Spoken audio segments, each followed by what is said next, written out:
Index तक देख लिया था।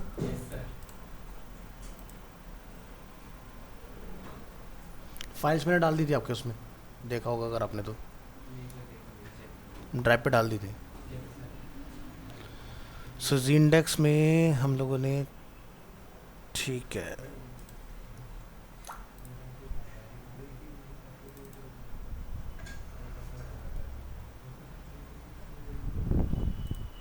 हाँ ये हो गया था ना अपना।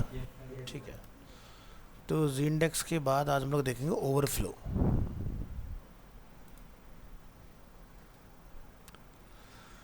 सो CSS overflow property controls what happen to content that is too big to fit into an area। तो कई बार क्या होता है कि जैसे मान लीजिए आपने कोई कंटेनर है जो एक पर्टिकुलर साइज़ का फिक्स बनाया हुआ है और आपके पास कंटेंट बहुत ज़्यादा है। तो जैसे हम लोग देखते हैं बॉडी के अंदर कि भी हमारे पास कंटेंट बहुत ज़्यादा है, तो क्या होता है यहाँ पर ओवरफ्लो हो रहा है। तो हम लोग इसको स्क्रॉल कर पा रहे हैं इस तरह से, है ना। तो इसके कुछ कंट्रोल आते हैं हमारे पास, जो कि आप यहाँ देख रहे हैं, visible, hidden, scroll and auto. So CSS overflow property specifies whether to clip the content or to add scroll bars when the content of an element is too big to fit in the specified area. The overflow property has the following values. First is visible, which is default, क्योंकि जब भी आप कुछ matter लिखते हैं तो वो क्या रहता है, विजिबल रहता है आपको। So the overflow is not clipped. The content render outside the elements box. Hidden. The overflow is clipped and the rest of the content will be invisible. Scroll. The overflow is clipped and a scroll bar is added to see the rest of the content. And last, auto. Similar to scroll, but it adds scroll bar only when necessary. तो हमारे पास चार option है। सबसे ज़्यादा जो use में आता है, एक तो ऑटो होता है, विजिबल डिफ़ॉल्ट होता है, और हम लोग हिडन का यूज़ करते हैं। स्क्रॉल का रेयर यूज़ आता है, बट देखेंगे हम लोग सारे एग्जांपल्स। सो नोट करने वाली चीज़ क्या है, the overflow property only works for block element with a specified height. आप इनलाइन एलिमेंट में ओवरफ्लो नहीं करा सकते हो। अगर इनलाइन में कराओगे तो डिस्प्ले इनलाइन की जगह पर ब्लॉक करोगे तब चलेगा। जैसे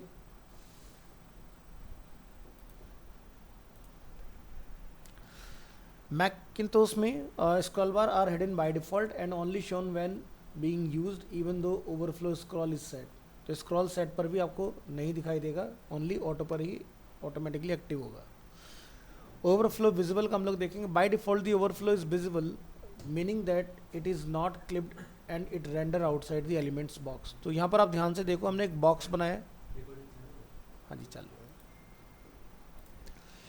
हमने एक बॉक्स क्रिएट किया जिसकी विड्थ कितनी है 200 और हाइट कितनी है 65। बैकग्राउंड कलर कोरल है और ओवरफ्लो विजिबल है। ओवरफ्लो डिफॉल्ट होता है अपना, ठीक है, विजिबल। सो आप यहाँ देखेंगे कि आपका मैटर कंटेनर से बाहर आ गया, ठीक है, क्योंकि ये बाय डिफॉल्ट क्या है, विजिबल, आप लिखें या ना लिखें। Hidden, with the hidden value the overflow is clipped and the rest of the content is hidden. तो हमने यहाँ पर सिर्फ हिडन को ट्राई किया है। आप देख सकते हैं नीचे मैटर आपका यहाँ पर कट हो रहा है, जितना कट होके दिख रहा है दैट उसको हम बोलते हैं क्लिप, और जो उसके बाद नहीं दिख रहा है दैट इज कॉल्ड हाइड, यानी कि हिडन। नेक्स्ट वैल्यू है scroll. Setting the value to scroll, the overflow is clipped and a scroll bar is added to scroll inside the box. Note that this will add a scroll bar both horizontally and vertically even if you do not need it. So हमने यहाँ पर same example as above but here with no z index specified, हमने यहाँ पर जाके click किया। आप यहाँ देख रहे हैं ये स्क्रॉलिंग एक्टिव होगी। अब कंटेंट मेरा ओवरफ्लो हो रहा है वर्टिकल, बट साथ में आप देख रहे हो स्क्रॉल लिखने से हॉरिजॉन्टल वाला भी स्क्रॉल बार मेरा डिसेबल मोड में आ रहा है। इसी का सोल्यूशन है ऑटो। ऑटो में क्या होगा, जिस डायरेक्शन में ओवरफ्लो होगा उसी डायरेक्शन में आपको स्क्रॉल बार देखने के लिए मिलेगा। The auto value is similar to scroll but it adds scroll bar only when necessary. Same example as above, but तो यहाँ पर आप जाओगे, अब आप देखोगे तो यहाँ पर सिर्फ वर्टिकल वाला पार्ट हमें स्क्रॉल मिलेगा, और ये ज़्यादा रिफाइंड प्रैक्टिस है। बंद करिए इसको। अब हमारे पास कंट्रोल आता है कि हमें सिर्फ एक्स या सिर्फ वाई में स्क्रॉल करना, तो ये भी आप लिख सकते हो। तो ओवरफ्लो के अंदर आपको overflow is a shorthand property, आप लिखेंगे overflow X, overflow Y. So overflow X and overflow Y properties specifies whether to change the overflow of content just horizontally or vertically or both. Overflow X specifies what to do with the left right edges of the content, and overflow Y specifies what to do with the top bottom edges of the content. तो यहाँ पर आप देखेंगे X और Y का example, ठीक है। तो अगर हम लोग यहाँ पर कंट्रोल यू करते हैं तो आप यहाँ देखें हमने क्या लिख रखा है, ओवरफ्लो X में हिडन, Y में स्क्रॉल, तो आपका ये वर्क कर रहा है। और यही सेम चीज़ हमने प्रीवियस एग्जांपल में ओवरफ्लो ऑटो से अचीव की हुई है, ठीक है। तो आपको इस तरह से जाने की ज़रूरत नहीं है, तो आप ओवरफ्लो से हैंडल कर सकते हैं पूरा पार्ट। नेक्स्ट है फ्लॉटिंग। CSS में फ्लॉट किस तरह से काम करता है। फ्लॉट का काम होता है, मान लीजिए कि मेरे पास 2 डिव है। अब जब आप 2 डिव बनाओगे तो वो क्या होगा, ऑटोमेटिकली एक यहाँ होगा, दूसरा उसके नीचे बनेगा। फ्लॉट की हेल्प से मैं इस वाले डिव को यहाँ लेके आ सकता हूँ, बट ध्यान रखना है कि दोनों में ही फ्लॉट होना चाहिए, तभी वर्क करेगा, ठीक है। So the CSS float property specifies how an element should float. The CSS clear property specifies what element can float beside the cleared element and on which side. The float property is used to positioning and formatting content. Example, let an image float left to the text in a container. The float property can have one of the following values like float left, float right, float none और inherit. By default रहता है आपका none लिखा रहेगा, this is default. So left में क्या होगा, the element floats to the left of its container. Rights में क्या होगा कि the right floats to the right of its container, the element does not float, will be displayed just where it occurs in the text, this is default. Inherit, the element inherit the float value of its parent. मान लीजिए कि मेरे पास एक div है, div के अंदर हमने एक और डिव बनाया और पेरेंट डिव का फ्लॉट लेफ्ट है, तो अंदर वाले को अगर आपने लिखा फ्लॉट इनहेरिट तो वो लेफ्ट ही होगा ऑटोमेटिकली, ठीक है। So in the simplest use the float property can be use to wrap text around images. अब मान लो कि आपने एक पैराग्राफ बनाया, पैराग्राफ के अंदर हमने इमेज डाला, HTML में हम लोगों ने इस चीज़ सीखा हुआ है। स्टार्टिंग के एग्जाम्पल में अगर हम लोग मेज उनका बात करें तो हमने देखा था एक 5 पेज का वेबसाइट बनाया था, उसमें हमने पैराग्राफ में इमेज डाली थी। हमने वहाँ पर HTML के अंदर इमेज को हैंडल करने के लिए लिखा था align attribute equal to left, पर यही काम जब आप CSS में करेंगे तो आप इमेज पर लिखेंगे style equal to float left, तब आपका टेक्स्ट और पैराग्राफ, टेक्स्ट और इमेज दोनों एक साथ क्लब होकर आएंगे, रैप होकर आएंगे उस केस में। अच्छा, कमाल की बात यह है कि फ्लॉट का जो यूज़ किया गया था वो पोजिशनिंग के लिए किया गया था, जो इसको इंट्रोड्यूस किया गया था। बट जब तक CSS 3 नहीं आया, आप ये मान के चलिए 2014 तक की जो वेबसाइट्स हैं वो इसी से ही बनती थी, फ्लॉट से ही, मतलब बिना इसके वेबसाइट्स बनाना पॉसिबल नहीं था। So example of float right, the following example specifies that an image should float to the right in a text. तो हमने क्या लिखा है, फ्लॉट वैल्यू राइट। अब आपको इमेज कहाँ दिखाई देगा, राइट हैंड साइड में। लेफ्ट लिखोगे तो लेफ्ट हैंड साइड में आएगा। तो यहाँ पर देखें आप लेफ्ट का एग्जाम्पल, तो ये देखिए इमेज पैराग्राफ के लेफ्ट में, यानी कि टेक्स्ट अब आपका इसके साथ रैप होकर ऊपर आपको डिस्प्ले होगा। नो फ्लॉट, तो आपका टेक्स्ट नीचे से शुरू होगा लास्ट लाइन से, ठीक है, अगर आप फ्लॉट का इस्तेमाल नहीं करते हैं। Float next to each other, तो यहाँ पर आप देखें हमारे पास एक डिव है जिसका फ्लॉट है लेफ्ट, पैडिंग है 15। हमने एक और डिव 1 बना रखा है जिसका बैकग्राउंड है रेड, डिव 2 जिसका बैकग्राउंड है येलो, डिव 3 जिसका बैकग्राउंड है green. So normally div elements will be displayed on top of each other. However, if we use float left, we can let elements float next to each other. हम क्या चाहते हैं कि div जितने भी हैं वो 1, 2, 3 सब एक दूसरे के पैरेलल आए, next to each other। तो देख सकते हैं, तो हमने यहाँ पर इसकी पैडिंग डिफाइन की 20, फ्लॉट लिखा है लेफ्ट। तो ये क्या हो गया एंटायर डिव एलिमेंट्स के लिए। डिव 1, 2, 3 में हम लोग सिर्फ कलर के साथ प्ले कर रहे हैं और आप उसी के हिसाब से इसका आउटपुट देख रहे हैं यहाँ पर। तो ये डिव एक लाइन में वैसे नहीं आता है, क्योंकि डिव क्या है, ब्लॉक। जब भी आप डिव बनाओगे वो हमेशा न्यू लाइन बनाएगा, चेक करके देखो। फ्लॉट सबसे नीचे आते हैं, फ्लॉट के एग्जांपल में आएंगे और हम यहाँ से फ्लॉट की वैल्यू क्या कर देते हैं, कमेंट। अब जब आप रिलोड करते हैं क्या दिखाई देता है, तीनों डिव हमारे न्यू लाइन में है, क्योंकि div होता है ब्लॉक एलिमेंट। सभी लोग ऑफलाइन ही है ना, ठीक है, तो लिंक बंद कर देते हैं, अटेंडेंस भी मार्क कर देते हैं आपकी। तो फ्लॉट क्या कर रहे हैं, ब्लॉक एलिमेंट को नेक्स्ट टू ईच अदर यानी कि पैरेलल लाने का काम कर रहे हैं। दूसरा, फ्लॉट अप्लाई भी ब्लॉक एलिमेंट पर ही होता है, ठीक है, ये ध्यान रखिएगा। तो जैसे हम लोग यहाँ से अपना कमेंट अनकमेंट करते हैं, आप देखिएगा आपका मैटर एक लाइन में अरेंज हो गया इस तरह से। तो हम जब डिज़ाइनिंग पर आएंगे तो सबसे पहले फ्लॉट से ही वेबसाइट बनाना सीखेंगे, फिर फ्लैक्स, फिर ग्रिड, इस तरह से लेवल अप करते हुए चलेंगे अपना। तो ये था आपका फ्लॉट का एग्जांपल। नेक्स्ट देखिए, आपको क्लियर का एग्जांपल दिखाते हैं, क्लियर क्या काम करता है।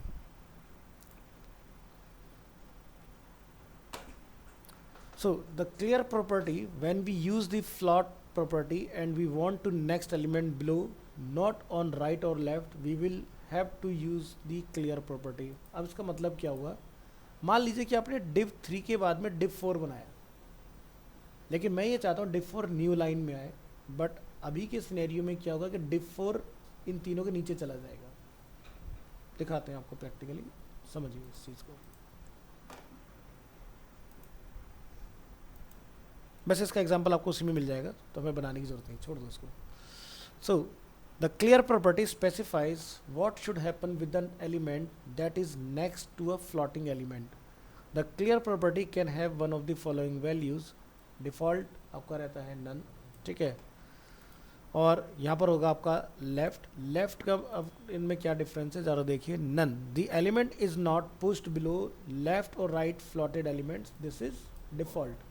Left, the element is pushed below left floated element. मान लीजिए कि मेरे को फोर्थ डिप बनाना है, लेकिन वो बनाना है नेक्स्ट लाइन में, तो आप उस पर क्लियर फ्लोट लिख देंगे फ्रॉम लेफ्ट। इससे क्या होगा, वो अपना ब्रेक होकर नीचे आ जाएगा। अगर नहीं लिखेंगे तो उन तीन के नीचे जाएगा। अब अगर आपके आपने राइट का यूज़ किया हुआ है फ्लॉट का, तो क्लियर राइट लिखेंगे। अगर आपने फ्लॉट लेफ्ट का यूज़ किया तो क्लियर लेफ्ट लिखेंगे। अगर आपको नहीं पता कि आपका कौन सा फ्लोट है तो क्लियर बोथ लिख दीजिए, जिधर से भी होगा अपना बता देगा उसको। तो right, the element is pushed below right floated element, both the element is pushed below both left and right floated elements. Inherit, the element inherit the clear value from its parent. So when clearing floats you should match the clear to the float. तो यानी कि अगर div में float left है तो clear में भी left ही लिखना है आपको। Then you should clear to the left, your floated element will be continue to float, but this cleared element will appear below in on the web page. So this example clears the float to the left. Here it means that the element is pushed below the left floated div one element. So हमारे पास यहाँ पर दो div हैं। अब आप जरा इसका example देखिए। अगर मैंने सेकेंड div को डिफाइन नहीं किया क्लियर, तो क्या हो रहा है, वो 2 वाला डिव 1 के नीचे चला गया, नीचे जा रहा है ना। लेकिन अगर मैंने यहाँ पर क्लियर के साथ बनाया तो क्या हुआ, डिव 4 डिव 3 के नीचे दिखाई दे रहा है। मैं ज़रा कोड पर नज़र डालिए।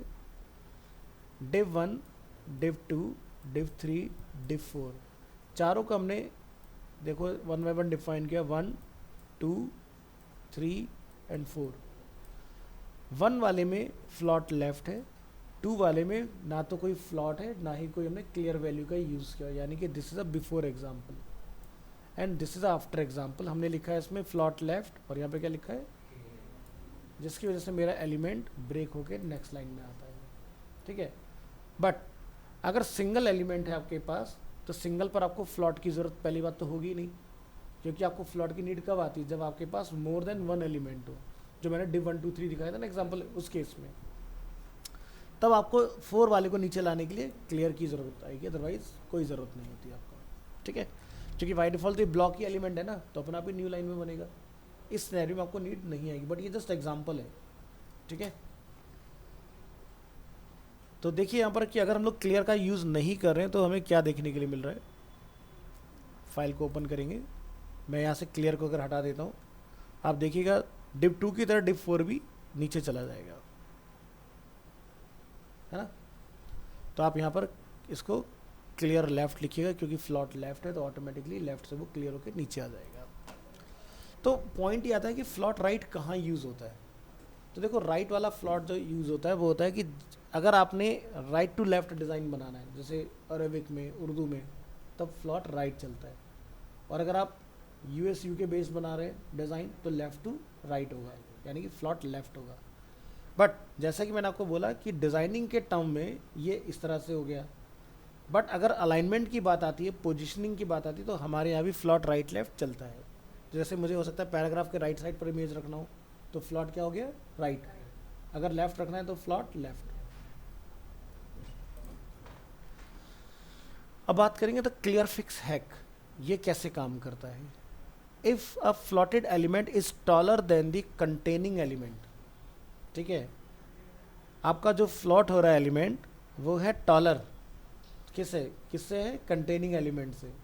तो आपने क्या करना है, it will overflow outside of its container. यानी कि मेरे पास एक रो है जिसकी विड्थ है 1200 समथिंग और हाइट है 200 समथिंग, बट जो उसके अंदर कंटेनर एलिमेंट है उसकी हाइट क्या है, ज़्यादा है अपने पेरेंट से। तो उस केस में आप क्या करेंगे, ओवरफ्लो का यूज़ करेंगे। So we can then add a clear fix hack to solve this problem. आपने एक क्लास बना लेनी है क्लियर फिक्स और ओवरफ्लो को लिखना है ऑटो। अब आप यहाँ देखें कि अगर मेरा इमेज कंटेनिंग डिव से बड़ा है तो क्या हो रहा है, इमेज बाहर निकल गया और डिव अपना उतनी जगह पर है। लेकिन मैंने जब क्लियर फिक्स का इस्तेमाल किया तो क्या हुआ, मेरा इमेज डिव को भी एक्सपेंड कर पा रहा है अपने साथ में। तो जब लोग फ्लॉट के साथ वेबसाइट बनाएंगे तो सबसे बड़ा जो चैलेंज आता है कि मान लो किसी रो में 3 कॉलम बनाने, तो अगर आपको ये वाली प्रॉपर्टी नहीं पता तो आप क्या करोगे, रो को भी उतनी हाइट दोगे, कॉलम को भी उतनी हाइट दोगे, और अगर नहीं दोगे तो आपके कंटेनर से बाहर निकल जाएंगे इस तरह से कॉलम। तो उस केस में आपको क्या करना होता है, यहाँ पर ध्यान से देखिए, हमारे पास एक डिव है, ठीक है, क्योंकि यहाँ पर आप देखें डिव टैग लगे हुए हैं हमारे पास। एक पर हमने क्लियर फिक्स में ओवरफ्लो ऑटो डाला हुआ है। ओवरफ्लो ऑटो क्या करेगा, जितना मैटर आएगा अपना आप ही कंटेनर को यानी कि पेरेंट को बड़ा कर लेगा खुद से, पहले वाले में नहीं है, जबकि दोनों में फ्लॉट क्या है, राइट ही लगा हुआ है। तो सिर्फ क्लियर फिक्स क्लास जो आपकी काम कर रही है यहाँ पर, उसमें कुछ बड़ी चीज़ नहीं है। ये क्या काम करती है, आपकी हाइट को ऑटोमेटिक कर देती है, यानी कि जितना मैटर उतनी हाइट ऑटोमेटिक। तो इसकी वजह से यहाँ पर ये प्रॉब्लम हमारी सॉल्व हो रही है, ये वाली, कि अगर इमेज या मैं कहता हूँ कोई डिव अगर मैंने डिव के अंदर बनाया और पेरेंट की हाइट है 100 पिक्सल, चाइल्ड की हाइट है 200 पिक्सल, तो पेरेंट से डेटा बाहर आ जाएगा। बट अगर आपने ओवरफ्लो ऑटो लगा लिया तो आपकी ये प्रॉब्लम सॉल्व हो जाएगी। लेकिन लगाना किस पर है, क्या इमेज पर या पेरेंट पर, पेरेंट पर लगाना है। तो अगर आप यहाँ CSS में देखेंगे तो हमने क्लियर फिक्स की जो प्रॉपर्टी वो किस पे लगाई है, इमेज पर नहीं कॉल की है, हमने डिव पर लगाई है। तो बाकी की जो डिव की स्टाइल है वो कहाँ से आ रहे हैं, ऊपर मेन एलिमेंट से, ठीक है। इसकी नीड आपको आगे जाके आएगी, ध्यान रखना है इस चीज़ का। नेक्स्ट दूसरा तरीका क्या होता है, the overflow auto clear fix works well as long as you are able to keep control of your margin and padding, else you might see scroll bars. Then new modern clear fix hacks however is safe to use and the following code is use for most web pages. तो ये एक तरीका काम कर सकता है, लेकिन इसके केस में मार्जिन और पैडिंग मैंडेटरी है, इसके केस में ऐसा नहीं है। तो आप यहाँ पर क्या लिखेंगे, कंटेंट जो भी मेरा चाइल्ड है उसके अंदर क्लियर बोथ और डिस्प्ले टेबल। अब ये देखो ये क्या कर रहा है, सेम आउटपुट आ रहा है पहले की तरह, Ctrl+U करके जाइए और यहाँ पर जाके आप देखिए इसके हेल्प से हमारा सेम है। अब क्या, मैंने ओवरफ्लो का यूज़ नहीं किया, तो इसमें क्या लिखेंगे, कंटेंट जो भी कंटेंट है इसके अंदर, ठीक है, इसके अंदर जो भी कंटेंट है, आप यहाँ देख सकते हैं टेक्स्ट भी लिखा हुआ है और इमेज भी हमारे पास। तो जो भी कंटेंट है तो यहाँ पर एक डबल कोट डाल के छोड़ देना है CSS में आपने। फिर क्या लिखेंगे, क्लियर बोथ, लेफ्ट हो या राइट हो दोनों से क्लियर करो और उसको डिस्प्ले करो टेबल की तरह। इतना करना है आपने और आपका मैटर ब्रेक होके नीचे आ जाएगा। तो ये कब ट्राई करोगे, जब आपके पास मल्टीपल अंदर ऑप्शंस होंगे, उस केस में। तो काम इससे भी होगा, ऊपर वाले एग्जाम्पल से जो हमने ये बनाया सेम आउटपुट है, इसमें भी मैटर वगैरह लिखा हुआ है, ठीक है, और काम हमारा इस वाले से भी हो रहा है, तो हमने ये नीचे बनाया है, दोनों से ही पॉसिबल है। तो कई बार ओवरफ्लो वाला सही रिजल्ट नहीं देता है, तब आपने दूसरा वाला एग्जाम्पल चलाना है, कंटेंट वाला, और उससे आपका काम हो जाएगा क्लियर बोथ से। नेक्स्ट और देखेंगे फ्लॉट के एग्जांपल्स। तो मान लो एक हम लोग ग्रिड ऑफ बॉक्सेस या इक्वल विड्थ के बॉक्सेस कुछ बनाना चाह रहे हैं। So with the float property it is easy to float boxes of content side by side. तो साइड बाय साइड आप समझ गए कि मेरे पास दो डिब हैं अलग अलग लाइन में, लेकिन मुझे उनको एक साथ एक दूसरे के पैरेलल लेके आना है। So this example clears the float to the left. Here it means that the element is pushed below the left slotted div one element. So हमने एक स्टार का यूज़ किया, star belong to universal selector, यानी कि जो भी आप इसके अंदर कोड करते हो वो सभी एलिमेंट्स पे काम करता है। हमने लिखा बॉक्स साइजिंग बॉर्डर बॉक्स। अब ये तो प्रॉपर्टी पता होगी ना, बॉर्डर बॉक्स क्या काम करती है, क्या काम करती है? जो हमारा पूरा कंटेंट आता है वो क्या कहते हैं बॉक्स के अंदर, ठीक है, वो क्या कहते हैं ये हमारे साइड से रहते हैं।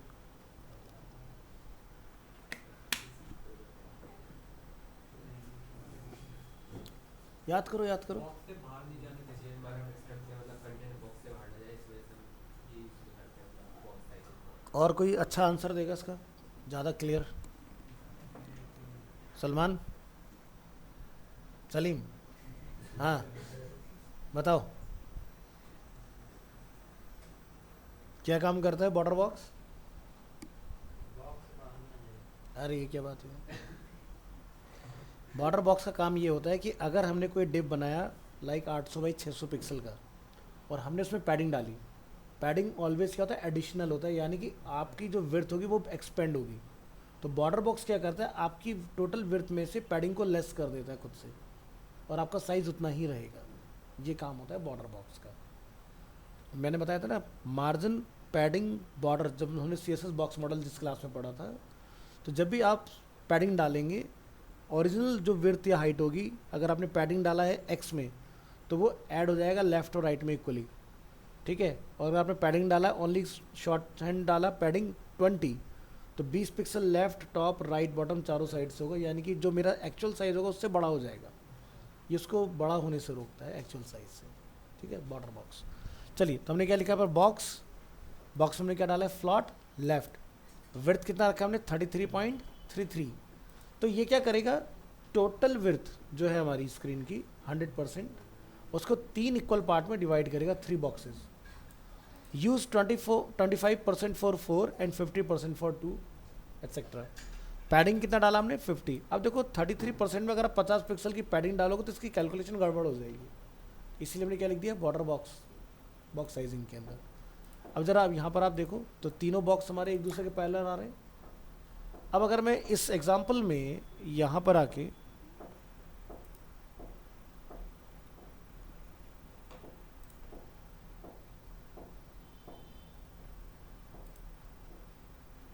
मैं ये प्रॉपर्टी बंद कर देता हूँ,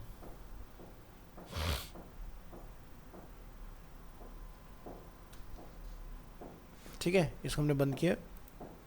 ज़रा ब्राउज़र में देखिए क्या हुआ, ये तीनों पार्ट एक साथ आने चाहिए थे, लेकिन हमारा क्या हुआ, एडिशनल हो गया हमारा इसके अंदर ये चीज़। तो बॉर्डर बॉक्स का काम यही होता है कि जितने भी आपने यहाँ पर पैडिंग अप्लाई की है, तो पैडिंग चारों साइड से कितनी है 50। अगर मैं पैडिंग को बंद कर दूँ तो आपका देखिए ये इतना रह जाता है, वापस से सेट हो गया, लेकिन मुझे मैटर में पैडिंग भी डालनी है ना। तो उस केस में आपको ये ध्यान रखना है कि पैडिंग एडिशनल हो जाता है, तो इसलिए हम लोग क्या डालते हैं बॉर्डर बॉक्स। अभी पैडिंग को लेस करके उतना ही एरिया आपको देगा ऑटोमेटिक, और पैडिंग भी इम्प्लीमेंट हो जाएगा आपका। So what is box sizing? You can easily create 3 floating boxes side by side. However, when you add something that enlarge the width of each box, example padding or border, the box will break. यानी कि next line में आ जाएगा जैसे भी हमारा हुआ। The box sizing property allows us to include the padding and border in the box total width and height, making sure that the padding stay inside of the box and that it does not break, है ना। यानी कि जो भी आप padding डालेंगे या आप जैसे बॉर्डर अप्लाई करते हैं तो बॉर्डर भी आउटसाइड में कंसिडर होता है, यानी कि एडिशनल में कंसिडर होता है, तो ये उसको उसी साइज़ के अंदर रखेगा। अब देखते हैं इमेजेस को साइड बाय साइड लाने का। हमने क्या लिखा है पर इमेज कंटेनर फ्लॉट लेफ्ट, सब इमेज की विड्थ कितनी होनी चाहिए इतना, और पैडिंग हमने यहाँ पर डाला हुआ है। आप देखेंगे तीनों इमेजेस साइड बाय साइड हमारे डिस्प्ले हो रहे हैं। बीच में गैप कैसे पॉसिबल हुआ, ठीक है, तो यहाँ पर क्या लिखा हुआ है पैडिंग 5, तो ये आपके इमेज पर ना होके इमेज कंटेनर के ऊपर है। अगर हम यहाँ देखें इमेज कंटेनर पैडिंग 5, ठीक है, और इसके अंदर जो हमारी इमेजेस हैं यहाँ पर, तो उनकी विड्थ हमने सबकी क्या रखी है अपने एरिया में 100%, और बॉक्स साइजिंग अगेन हमारा क्या है बॉर्डर बॉक्स। तो जो बीच का गैप आप यहाँ देख रहे हैं ये पैडिंग का कमाल है ना। नेक्स्ट इक्वल हाइट बॉक्स, अगर आपको एक बराबर हाइट के बॉक्स बनाने हैं तो उस केस में देखिए, so in the previous example you learn how to float boxes side by side with an equal width, however it is not easy to create floating boxes with equal heights. A quick fix however is to set a fixed height like in the example below. हमने क्या करा है column को height दी है 500 pixel. अब क्या होगा, मान लीजिए यहाँ पर मैटर ज़्यादा है यहाँ मैटर कम है, लेकिन 500 पिक्सल होने की वजह से दोनों कॉलम बराबर हाइट के आ रहे हैं।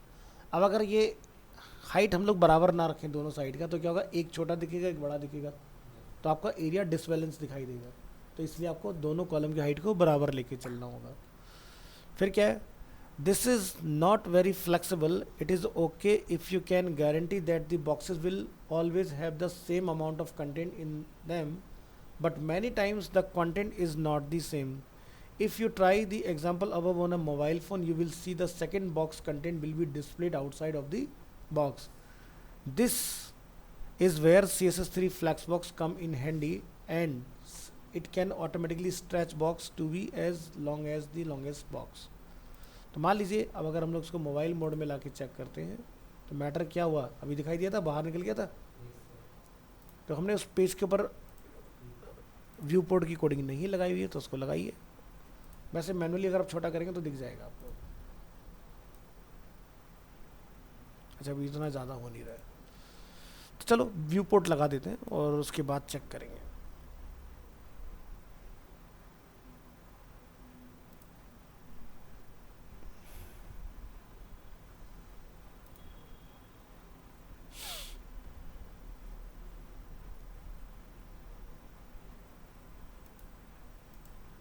लगाया नहीं हमने इसमें,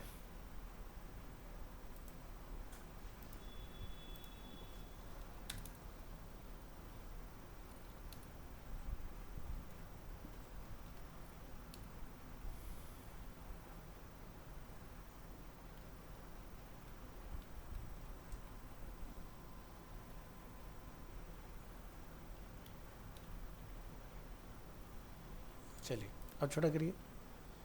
अब जूम आउट नहीं हुआ तो क्या दिखाई दे रहा है, डेस्कटॉप के हिसाब से तो सही था, लेकिन जैसे मोबाइल में गया ये सारा मैटर बाहर निकल आया इसके अंदर से, दिखाई दे रहा है, ये वाला मैटर देखो बाहर तक जा रहा है इस तरह से। ये तो इस तरह की प्रॉब्लम का जो सोल्यूशन होता है वो फ्लैक्स के अंदर आता है आपका।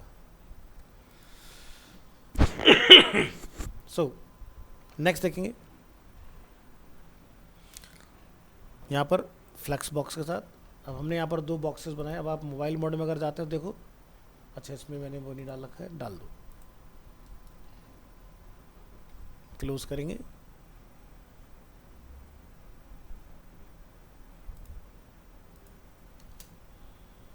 अब सही दिखाई देगा। तो देखो इधर का मैटर जैसे मोबाइल में बड़ा हो गया तो इधर अपना आप कंटेंट की हाइट अपना आप स्ट्रेच हो रही है। तो चलिए देखते हैं। तो हमने यहाँ पर क्या लिखा है, using flex box to create flexible boxes. हमने हाइट रखा है यहाँ पर 500, और एग्जांपल पे जब हम लोग आते हैं अपने, तो हमने यहाँ पर जाके क्या लिखा है, एक कंटेनर बनाया flex container, display flex. Flex wrap में हमने बोला है no wrap, by default wrap होता है। तो क्या होता है कि दूसरा कॉलम मेरा मोबाइल में अपना ब्रेक होकर नीचे आ जाता है, बट मैंने इसको फोर्सफुली बोला है नो रैप, तो क्या रहेगा वो एक ही लाइन में रहेगा दोनों कॉलम। बैकग्राउंड कलर डॉट जो ब्लू हमने यहाँ पर डिफाइन किया। हमने क्या बोला यहाँ पर फ्लैक्स कंटेनर के अंदर जो हमने बॉक्स बना रखा है ये, ठीक है, उसका बैकग्राउंड कलर, उसकी विड्थ कितनी होनी चाहिए 50%, मार्जिन कितना होना चाहिए 10 पिक्सल, टेक्स्ट का alignment centre, line height 75, font size 30। अब हमने देखो मोबाइल की कोई कोडिंग नहीं की हुई है ना, बट जैसे जैसे स्क्रीन छोटी होगी ऑटोमेटिकली आपकी हाइट उसके अकॉर्डिंग चेंज होती जाएगी। ठीक है, तो इसीलिए फ्लॉट से वेबसाइट अब बनना बंद हो चुका है।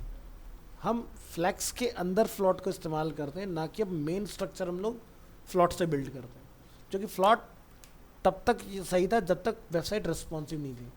2014 के बाद में गूगल की गाइडलाइन जब क्लियर हो गई कि भाई बूटस्ट्रैप का इस्तेमाल करो, तो उसके अंदर फ्लैक्स ही चलता है, और फ्लैक्स के अंदर हमारी ये स्केलिंग वगैरह की प्रॉब्लम सब सॉल्व हो जाती है। नेक्स्ट पे आते हैं navigation menu. You can also use float with a list of hyperlink to create a horizontal menu। तो हमने li को क्या बोला, फ्लॉट लेफ्ट। अब ऐसा करने से क्या होगा, ऐसा करने से क्या होगा, बाय डिफॉल्ट li जो होता है वो मार्जिन पैडिंग से बना होता है, ये हम लोग पढ़ चुके हैं। अब जिसकी वजह से क्या होता है, यूएल जब हम लोग शुरू करते हैं तो li आइटम उसके आगे आते हैं, है ना। अब यहाँ पर आप देख रहे हो सब ये एक लाइन में हमें दिखाई दे रहा है। ठीक है, कोड को जरा जूम करके देखते हैं। यहाँ पर आप यहाँ नोटिस करेंगे यूएल टैग है और एल आई के अंदर ए टैग अवेलेबल है।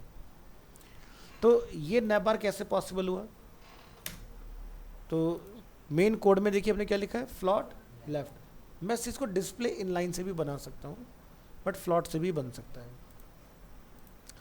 तो ज़रा नोटिस कीजिए, जो हमारा मेन कंटेनर है, कंटेनर क्या हुआ एल आई के लिए, यूएल। यूएल पर हमने बोला लिस्ट का जो स्टाइल टाइप है वो नन कर दो। आप लिस्ट पढ़ चुके हैं, यानी कि बुलेट खत्म हो गया नन लिखने से। मार्जिन पैडिंग 0, यानी कि जो लिस्ट हमारी नेस्टेड होके आती है वो गैप खत्म हो गया। फिर क्या है, ओवरफ्लो हिडन, यानी कि अगर मेरी यूएल टैग के अंदर एल आई एलिमेंट जो मेरे लाइन बाय लाइन चल रहे हैं वो लाइन बाय लाइन ना दिखाई दें, उसको क्या बोल दो, हिडन। ओवरफ्लो मैटर मेरा नहीं दिखना चाहिए। नेक्स्ट क्या है, बैकग्राउंड कलर, जो कि हम लोग यहाँ देख रहे हैं वो 333 होना चाहिए, डार्कर शेड। एल आई को क्या बोला हमने, फ्लॉट लेफ्ट। इतना लिखते ही आपके मैटर जो है वो एक लाइन में आ जाएगा। उसके बाद का जो आप 2 क्लासेस और देख रहे हैं वो सजावट है और कुछ नहीं है। ये वाला पार्ट क्या है, सजाने के लिए, इसको डेकोरेटिव। चलो मैं इसको हटा के दिखाता हूँ।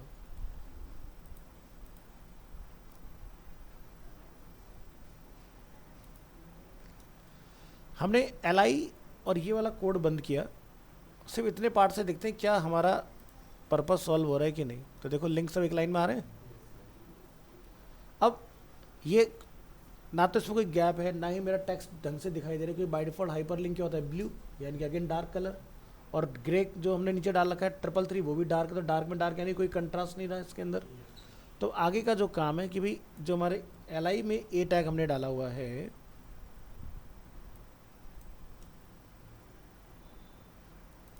उसका डिस्प्ले क्या करो, इनलाइन ब्लॉक। अब इनलाइन ब्लॉक क्यों लिखा हमने, जब हमारा मैटर एक लाइन में आ गया तो इनलाइन ब्लॉक से क्या हो जाएगा, इनलाइन ब्लॉक से देखो ए टैग क्या है, हमने पढ़ चुके हैं लास्ट क्लास में। इनलाइन एलिमेंट होते हैं और ब्लॉक एलिमेंट होते हैं। जब भी हम लोग ए टैग लिखते हैं वो सब एक ही लाइन में चलते हैं। ठीक है, अभी तो एल आई के अंदर, तो इसलिए हम ऐसा देख रहे हैं, हम यहाँ अलग बनाएंगे।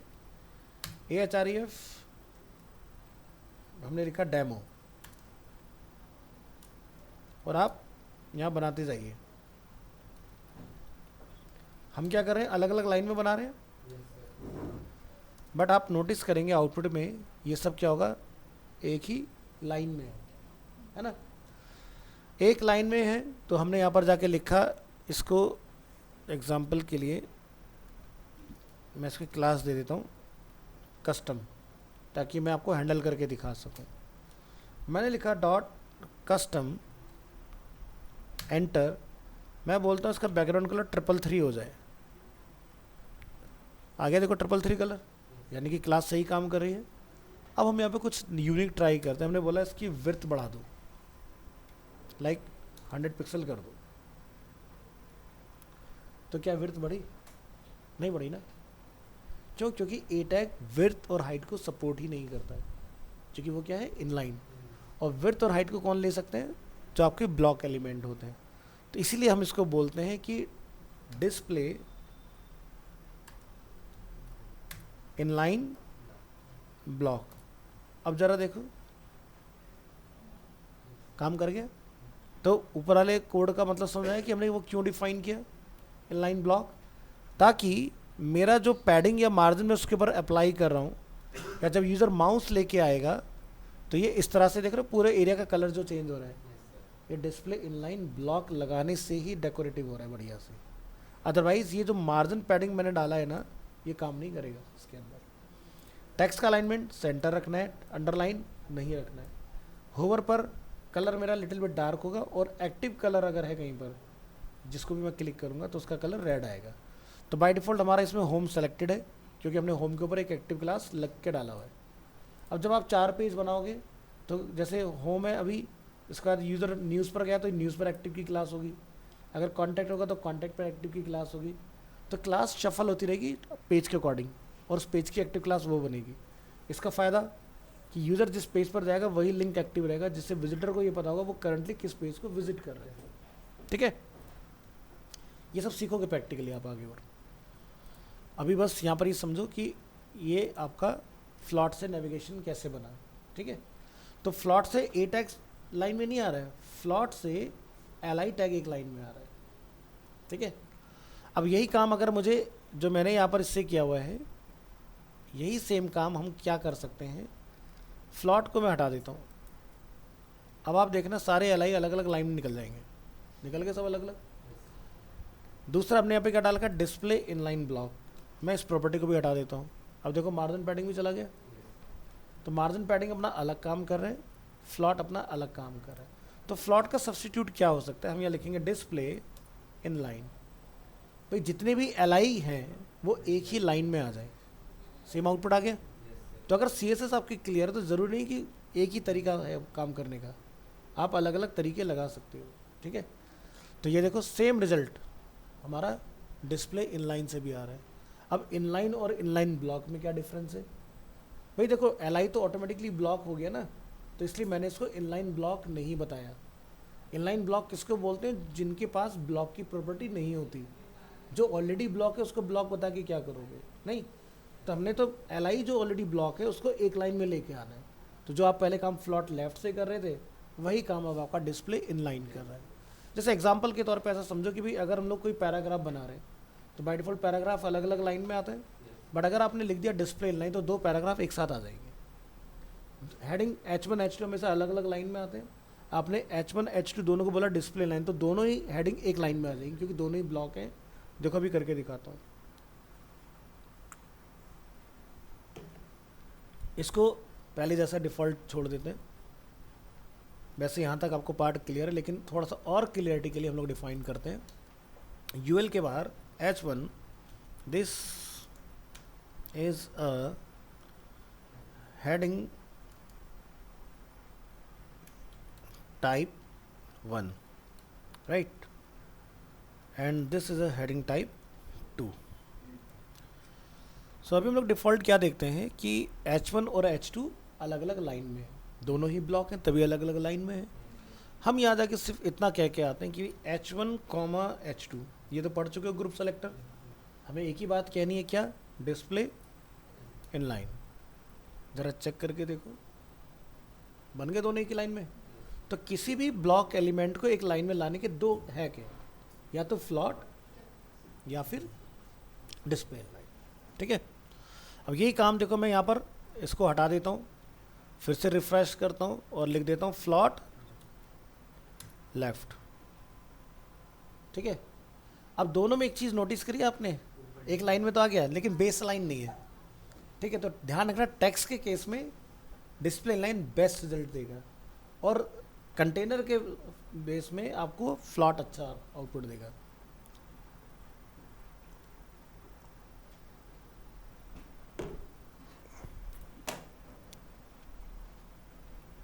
तो इसको हटा सकते हो, क्लियर है चीज़ें। चलो आगे बढ़ाते हैं, नेक्स्ट टॉपिक पर आते हैं। अब CSS से फ्लॉट से अगर हमें मान लो वेब लेआउट कोई बनाना पड़ जाए तो क्या करना पड़ेगा। It is also common to do entire web layout using the float property. हम पूरा वेब पेज बना सकते हैं। तो हमने देखो यहाँ पर एक हेडर और फुटर, तो हमने क्या किया, ग्रुप सेलेक्टर, हमें दोनों का बैकग्राउंड कलर ग्रे करना है, टेक्स्ट का कलर वाइट करना है, पैडिंग को 15 पिक्सल करना है। तो पैडिंग 15 का मतलब क्या हुआ, शॉर्ट हैंड, यानी कि चारों तरफ से आएगी, लेफ्ट टॉप राइट बॉटम। हमने कॉलम बनाए हैं कुछ जिसका हमने बोला फ्लॉट लेफ्ट और पैडिंग कितना रखा है 15। क्लियर फिक्स हम कहीं पर यूज़ करेंगे जहाँ पर हमें ब्रेक करना होगा। तो कंटेंट जो भी है clear both display table. Menu का हमने बोला है विड्थ 25% का रहेगा और कंटेंट को हमने बोला है विड्थ 75 का। जरा देखो से डिज़ाइन क्या बना। तो ये हेडर हो गया, ये फुटर हो गया। तो यहाँ पर आप जाके देख सकते हैं अपने कोड के अंदर क्या लिखा था हमने, हेडर फुटर को पैडिंग 15 पिक्सल। तो अगर आप मैटर में गैप देखोगे तो वो ऑलमोस्ट आपको सेम ही दिखाई देगा। ये छोटा बड़ा इसलिए दिखाई दे रहा है क्योंकि यहाँ H1 है, यहाँ पर पैराग्राफ है, टेक्स्ट सेंटर में नहीं आ रहा। तो आप यहाँ पर जाके इसको ओपन करोगे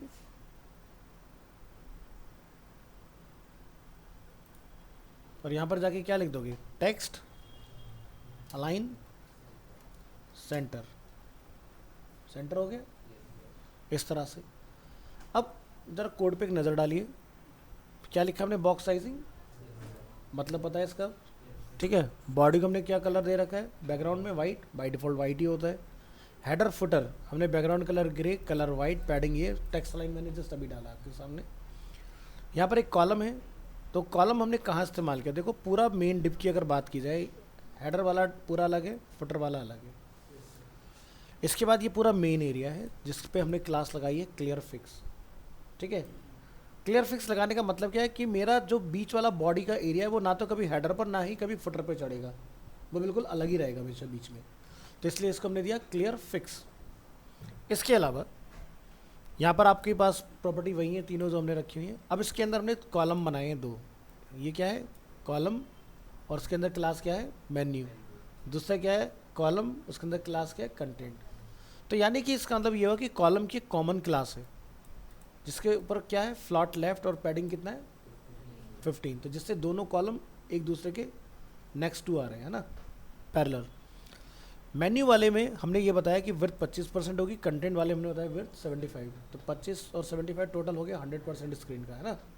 तो यानी कि ये वाली क्लासेस का काम इतना हो रहा है, ये फ्लॉट लेफ्ट कर रहा है और ये 25 और 75% है। इसका जो उसके अंदर यूएल बन रहा है हमारा, ठीक है। तो अगर आप यहाँ जाओगे यूएल में, तो हमने क्या बोला मेन्यू के अंदर जो यूएल है उसका लिस्ट स्टाइल टाइप नन और जो भी बाकी मार्जिन पैडिंग है वो ख़त्म हो जाए। एलआई को हमने बोला पैडिंग 8 का रहेगा, मार्जिन बॉटम से 8 पिक्सल का होगा, बैकग्राउंड कलर डिफरेंट होगा और टेक्स्ट का कलर डिफरेंट होगा। और एलआई को जब कोई माउस ओवर करेगा तो उसका कलर कुछ डिफरेंट होगा, है ना। हमने यहाँ पर कोई हाइपर लिंक नहीं बनाया, हमने डायरेक्ट ए को ही इस तरह से स्टाइल कर दिया। तो इस तरह का स्टाइल आपका ऐसे बनेगा और ये परसेंटेज में है, तो आप इसको कितना भी छोटा करो ये ब्रेक नहीं होगा, ये एक ही लाइन में ऐसे ही रहेगा, है ना। तो एक बेसिक सा लेआउट कैसे आप फ्लॉट की हेल्प से अचीव कर सकते हो, ये वो एग्जांपल है। चलिए नेक्स्ट आते हैं अब इनलाइन ब्लॉक के प्रॉपर्टी के ऊपर और ज़रा डिटेल में समझेंगे।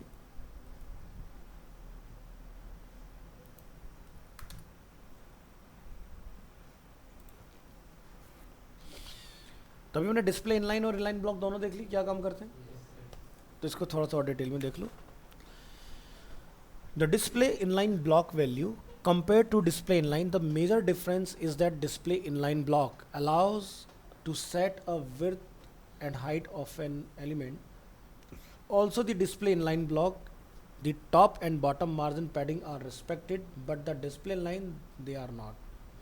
तो display inline में आपका जो टॉप और बॉटम की मार्जिन पैडिंग होती है वो काम नहीं करती है, इनलाइन ब्लॉक में काम करेंगे।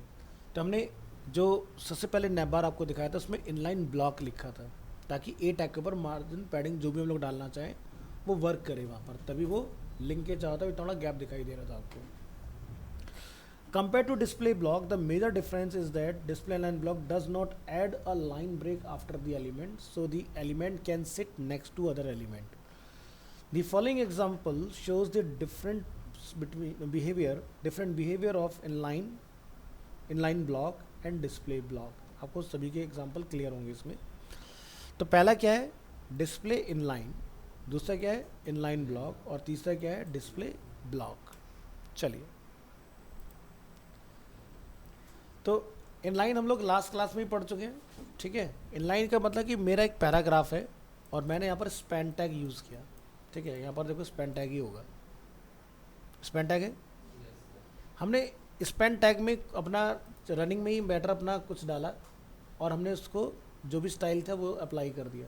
तो आप देख सकते हैं पैराग्राफ की कंटिन्यूटी में ही मेरा स्टाइल अप्लाई हो गया। दूसरा क्या है मेरा इनलाइन ब्लॉक। इनलाइन ब्लॉक के एग्जांपल में हमने क्या किया, यहाँ पर उसको कुछ विड्थ और हाइट दी। अब ऐसा नहीं कि मैंने इसको नहीं दी होगी, दी मैंने इसको भी होगी, लेकिन इस पर चली नहीं क्योंकि इनलाइन सपोर्ट नहीं करता विड्थ और हाइट को। तो ज़रा कंट्रोल यू प्रेस करके देखो, ए के पास क्या है विड्थ और हाइट 100 पिक्सल, बट जब मैंने ए को यहाँ अप्लाई किया लेकिन उसका डिस्प्ले था क्या, ओनली इनलाइन, तो उसने उसको रिफ्यूज़ कर दिया, विड्थ और हाइट को नहीं लिया ना उसने। दूसरे वाले में क्या है इनलाइन ब्लॉक, यानी कि इनलाइन तो रहेगा लेकिन वो हाइट और विड्थ या पैडिंग मार्जिन को ले सकता है अपने अंदर। तो आप यहाँ देखोगे हमने सेम चीज़ अप्लाई की, बस इनलाइन के आगे डैश ब्लॉक लिखा हुआ है, और देखो इसने वही काम किया, विड्थ और हाइट इसने एडमिट कर लिया। हमने तीसरा बनाया डिस्प्ले ब्लॉक, सेम तरीके से मैसेज लिखा है लेकिन ब्लॉक आप जानते हो कि न्यू लाइन बनाता है, तो दोनों कंटेनर ने इस तरह से रिएक्ट किया और उसके बाद में मैटर आपका फिर कंटिन्यू हुआ। ये देखो, क्या तीनों पैराग्राफ के लिखने में कोई भी चेंजेस है? देयर इज़ नो चेंज, है ना। बट ब्लॉक दो जगह पर लगा तो उसने दो बार ब्रेक करके फिर जाके आगे मैटर कंटिन्यू किया। इनलाइन ब्लॉक ने एक ही लाइन में चलते चलते विड्थ और हाइट को एक्सेप्ट किया। ए वाले ने सिर्फ इनलाइन अप्लाई तो किया लेकिन विड्थ और हाइट को रिफ्यूज़ कर दिया। डिफरेंस हो रहा है तीनों में कि पहला नंबर का जो इनलाइन है वो सिर्फ स्टाइल लेता है, विड्थ हाइट मार्जिन पैडिंग से उसका कोई लेना देना नहीं है। Inline block width height margin padding सब कुछ लेगा लेकिन एक ही लाइन में कंसिस्टेंट रखेगा आपको। फोर्थ वाला जो है, थर्ड वाला जो हमारा ब्लॉक है, वो आपका स्ट्रक्चर भी लेगा प्लस लाइन को भी ब्रेक कर देगा। ठीक है, तो ये तीनों में डिफरेंस आता है। तो आपको देखना पड़ेगा आपके डिज़ाइन की रिक्वायरमेंट के हिसाब से कौन सा आपके एग्जाम्पल में बेस्ट सुटेबल बैठता है। ठीक है, next, using inline block to create navigation link. तो यहाँ पर आप देखो एक हमारे पास नेव क्लास है जिसमें बैकग्राउंड कलर येलो है, लिस्ट स्टाइल टाइप नन है, टेक्स्ट अलाइन सेंटर है, पैडिंग मार्जिन 0 है। नेव एल आई में हमने लिखा है डिस्प्ले इनलाइन ब्लॉक, और आप यहाँ देख सकते हैं हमारा मैटर सब एक लाइन में है। इनलाइन ब्लॉक यहाँ पर कर क्या रहा है ज़रा ध्यान से देखिए। हमने यूएल टैग में क्या लिखा है, क्लास नेव। नेव के अंदर आप यहाँ देखेंगे तो कोई भी ऐसी प्रॉपर्टी हमारे पास नहीं है यूनिक, है ना। क्या है, कलर है, लिस्ट स्टाइल टाइप यानी बुलेट ना है तो नन कर दिया, टेक्स्ट सेंटर में है तो सेंटर कर दिया हमने, मार्जिन पैडिंग बाय डिफ़ॉल्ट जो रहता है उसको हटा दिया। नैप के अंदर जो एल आई है हमने उसको टारगेट करके क्या बोला है, इनलाइन ब्लॉक। तो जो एल आई मेरे अलग अलग 4 लाइन में आते वो एक ही लाइन में आ गए और वो अपनी पैडिंग को भी एडमिट कर रहे हैं। यहाँ पर आप देखेंगे राइट क्लिक करके तो आपको पैडिंग एडिशनली दिखाई देगा। देखो दिखाई दे रहा है, ये जो बाहर जो इतना गैप दिखाई दे रहा है चारों तरफ से equal, this is a padding. देखो हाईलाइट हो गया बट पैडिंग लिखा हो 20 pixel.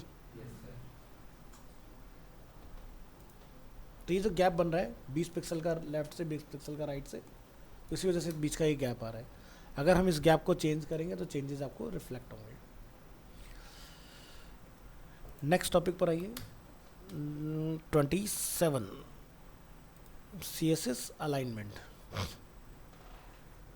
So horizontal and vertical alignment with CSS centre align elements. मान लीजिए आपको किसी ब्लॉक एलिमेंट को स्क्रीन के मिडिल में लेके आना है, ठीक है। बाय डिफ़ॉल्ट आपको ब्लॉक एलिमेंट का ये पता चल चुका है कि वो लेफ्ट अलाइन होता है और एंटायर स्क्रीन की विड्थ को यूज़ करता है ना। तो to horizontally center a block element like div use margin auto. Setting the width of element will prevent it from stretching out to the edges of its container. The element will then take up the specified width and the remaining space will be split equally between the two margin left and right. So आपका ये जो block है centre में आ रहा है, तो हम लोग देखेंगे क्या प्रॉपर्टी यूज़ की है, मार्जिन ऑटो, विड्थ स्क्रीन का 50%, border 3 solid green and padding 10 pixel, जो एक गैप दिखाई दे रहा है आपको यहाँ पर। तो ये पैडिंग वैसे चारों तरफ से, अभी बस आपका मैटर यहाँ लेफ्ट में इसलिए आपको इधर से फेस हो रहा है, ठीक है। तो इसकी वजह से ये आपका है ना लेफ्ट और राइट में गैप बना, और ये परसेंटेज बेस्ड है तो जितना भी आप छोटा करेंगे 25% आपका दोनों साइड से रहेगा, टोटल 50%, ठीक है। Next, center align text. To just center the text inside an element use text align center. तो हमने यहाँ पर एक कंटेनर अपना बनाया हुआ है जिसके पास एक बॉर्डर है और मैं टेक्स्ट की प्रॉपर्टी सेंटर की, तो मैटर हमारा सेंटर में आ गया। ये देखिए, तो क्या है हमारे पास सेंटर क्लास, और ये डिव के ऊपर हम लोग अप्लाई कर रहे हैं और ये काम कर रहे हैं। Next, centre an image. अब इमेज क्या होता है, इनलाइन एलिमेंट होता है, ब्लॉक एलिमेंट होता है, इनलाइन होता है। मल्टीपल इमेज डालोगे एक ही लाइन में आती है, ठीक है। To center an image set to set left and right margin to auto and make it into a block element, है ना। तो आपको क्या करना पड़ेगा, इमेज को पहले क्या बताओगे, डिस्प्ले ब्लॉक। तो मैंने बोला ना, किसी भी इनलाइन एलिमेंट को हम किसी भी तरह के नेचर में बदल सकते हैं। तो इनलाइन है तो उसको ब्लॉक बना सकते हो, ब्लॉक है तो उसको इनलाइन बना सकते हो डिस्प्ले प्रॉपर्टी से। तो हमने इमेज जो इनलाइन होता है उसको क्या बोला, ब्लॉक बन जाओ, लेफ्ट और राइट का मार्जिन ऑटो और विड्थ रखो अपनी 40%। तो देखो ये सेंटर में आ रहा है। एग्जाम्पल आप चाहो तो यहाँ रन करा के देखिए, वर्क कर रहा है आपका, है ना। Next, left and right align using position. Position पढ़ चुके हम लोग, तो पोजीशन में हमें क्या लिखना पड़ता है, रिलेटिव एब्सोल्यूट, तभी जाके हमारा काम करता है। तो मान लो कि अगर मेरे इसके अंदर सिर्फ टेक्स्ट है, इसके अंदर कोई और ब्लॉक एलिमेंट नहीं है ना, तो मुझे इसको यहाँ पर सिर्फ और सिर्फ एब्सोल्यूट बताने की ज़रूरत है और ये काम करेगा, ठीक है। तो यहाँ पर क्या लिखा हुआ है, मैंने कोई रिलेटिव वगैरह नहीं लिखा हुआ। तो मैंने क्या बोला कि भाई राइट में जाए, पोजीशन एब्सोल्यूट राइट से 0, विड्थ 300 पिक्सल का, बॉर्डर 3 पिक्सल का और पैडिंग इतना।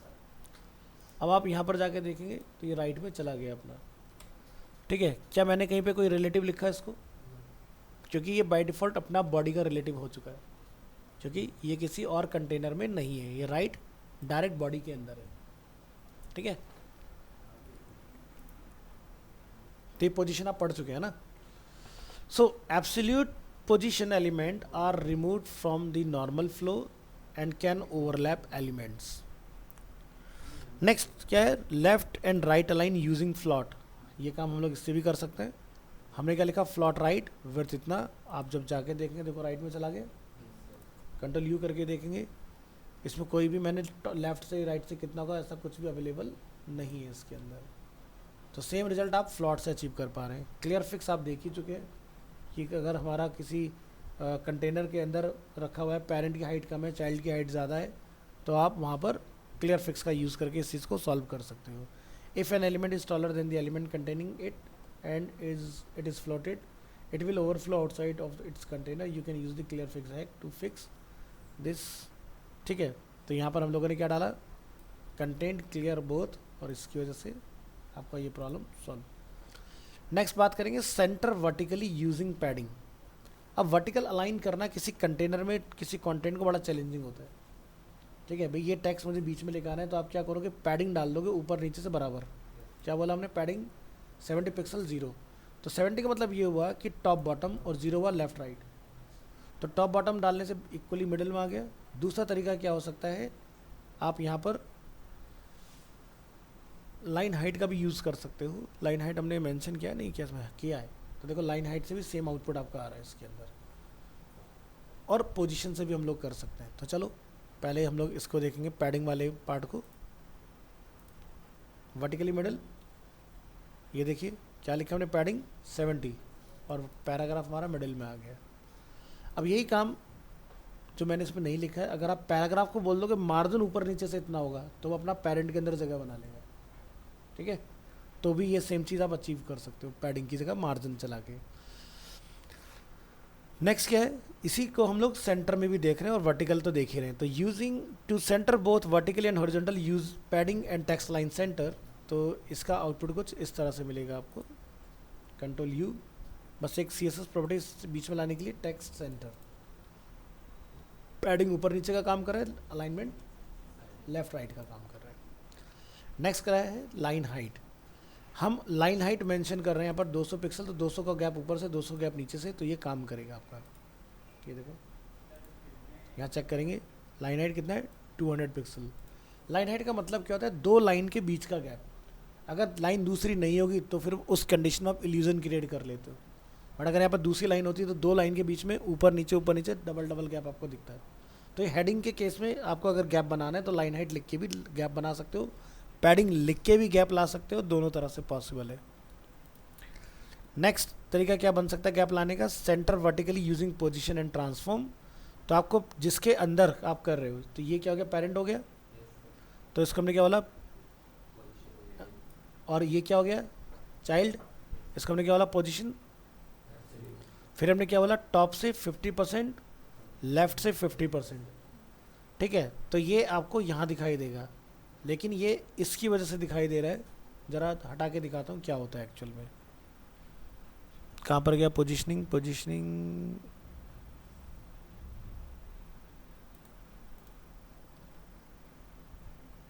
इस पर आइए ना, अलाइन, ये इस पे है।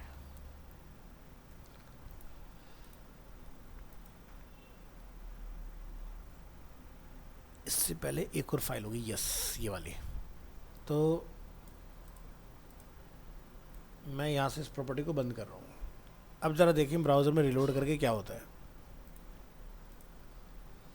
तो हॉरिजॉन्टल एंड वर्टिकल सेंटर तो हुआ, लेकिन ये राइट की तरफ ज़्यादा भाग रहा है, दिखाई दे रहा है, राइट की तरफ ज़्यादा जाते हुए। तो CSS में एक प्रॉपर्टी आती है आपकी 2D ट्रांसफॉर्म के अंदर, ट्रांसफॉर्म, वहाँ पर आपको लिखना होगा ट्रांसलेट। ट्रांसलेट क्या होता है, एक्स एक्सिस और वाई एक्सिस, ठीक है। तो ये पहला वाला क्या है, एक्स, दूसरा वाला क्या है, वाई। वाई बोले तो वर्टिकल, एक्स बोले तो हॉरिजॉन्टल। तो हमने क्या बोला कि भाई लेफ्ट से और टॉप से 50-50, लेकिन ट्रांसलेट में जाके हम लोग जो आगे का बचा हुआ उधर से पुश कर रहे हैं माइनस। तो हमने राइट से और क्या बोला, टॉप से, कि इसको 50-50 माइनस में कर दूँ। जब ये वाली प्रॉपर्टी आप लगा दोगे तो देखो ये जो इधर भाग रहा है राइट की तरफ, ये सही जगह पर आ जाएगा। तो ध्यान रखना कि अगर पोजीशन से करोगे तो आपको ट्रांसलेट का भी यूज़, ट्रांसफॉर्म के अंदर ट्रांसलेट का यूज़ करना पड़ेगा, यानी कि XY पोजीशन, तब जाके आप परफेक्ट सेंटर गेट कर पाओगे, अदरवाइज नहीं कर पाओगे। और सबसे आसान तरीका है फ्लैक्स बॉक्स, इतना कुछ जुगाड़ करने की ज़रूरत ही नहीं है। आप देखो एकदम परफेक्ट सेंटर आ रहा है। हमने क्या लिखा है, मेन पेरेंट के ऊपर display flex, justify content center, ये हॉरिजॉन्टल के लिए हो गया, अलाइन आइटम ये वर्टिकल के लिए हो गया, कंटेनर की हाइट कितनी है, खत्म, बस इतना ही करना है, और ये आपका सेंटर में आ जाएगा मैटर, कोई पोजीशन नहीं, कुछ नहीं। तो इसलिए फ्लैक्स सबसे एडवांस टेक्निक है, और उससे भी एडवांस टेक्निक ग्रिड है, ठीक है। सो हम सब कुछ सीखेंगे, और इससे क्या होगा, आपको इतना सारा कैलकुलेशन करने से बच जाओगे। तो यहाँ पर आपके सारे एग्जाम्पल हैं, बेस से लेके एडवांस तक। तो जितना आप लेटेस्ट पे जाओगे उतने कोड की लेंथ आपकी घटती जाएगी। नेक्स्ट अलाइनमेंट के बाद आपका टॉपिक आता है कॉम्बिनेटर्स, बड़े काम की चीज़ है। यानी कि कम से कम CSS में अगर आप ज़्यादा बात कहना चाहते हो डिज़ाइन के अंदर, तो कॉम्बिनेटर से बेस्ट कुछ नहीं है। तो जैसे कि CSS combinators, a combinators is something that explain the relationship between the selector. भाई हम इस क्लास के अगर अंदर बैठे हुए हैं तो हम इस क्लास के रिलेशन में हैं इस वक्त, ठीक है। अब आपके ट्रेनर कौन है, तो आप सब मेरे से एसोसिएटेड हो, मुझसे पढ़ने आए हो, तो आपका डायरेक्ट रिलेशन मेरे से है ना। मैं अरीना कहाँ जा, क्या करने जा रहे हो जी, वहाँ पर सर है उनसे पढ़ने जा रहे हैं क्लास, ठीक है। अगर यहाँ पर टीचर ना हो, तुम्हारा कोई ट्रेनर अपॉइंट ना हो, तो तुम क्या हो गए, ऑर्फन एक तरह से। भाई कौन पढ़ाएगा नहीं पता, टीचर कौन नहीं पता। तो कॉम्बिनेटर का यही काम होता है, यानी कि रिलेशनशिप। यानी कि अगर मेरे पास पेरेंट है, पेरेंट के अंदर अगर चाइल्ड है, तो मुझे अगर चाइल्ड तक पहुंचना हो बिना क्लास लगाए तो कैसे पहुंचा जाए। और ये टेक्निक मॉडर्न आज की डेट में बहुत कम लोगों को आती है, और अगर आपको आती है तो आप ये मान के चलिए कि आप नीचे एक भी क्लास कॉल किए बगैर पूरी वेबसाइट बना सकते हो।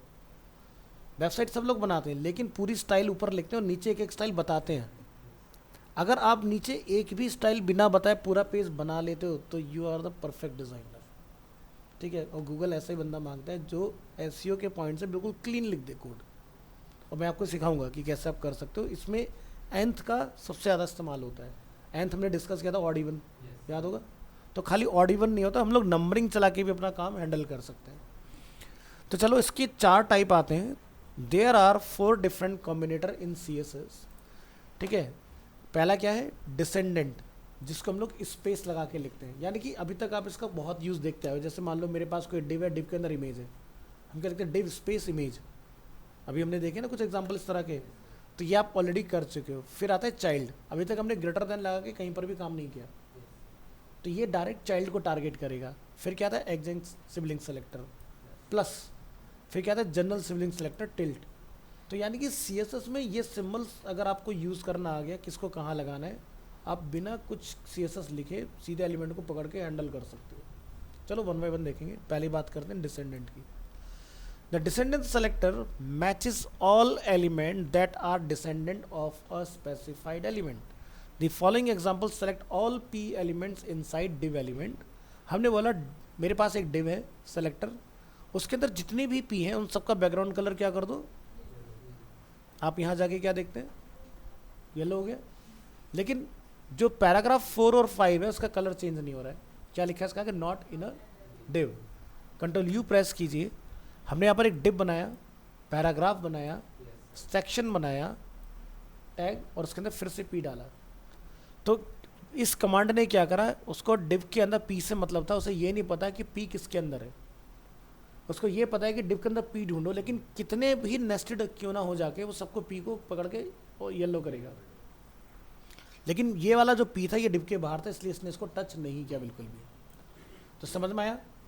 यानी कि डिसेंडेंट क्या काम करेगा कि कितना भी माइक्रो लेवल तक आपने टैग के अंदर टैग के अंदर टैग के अंदर टैग लगा के P लिखा हो, वो पकड़ लेगा उसको। बट कई बार ऐसा हो सकता है कि भाई आपको किसी पर्टिकुलर टैग के अंदर वाले P को ना टच करना हो, उस केस में बाकी के जो 3 बचते हैं वो आते हैं। फिर चलो समझते हैं, चाइल्ड वाली बात करते हैं।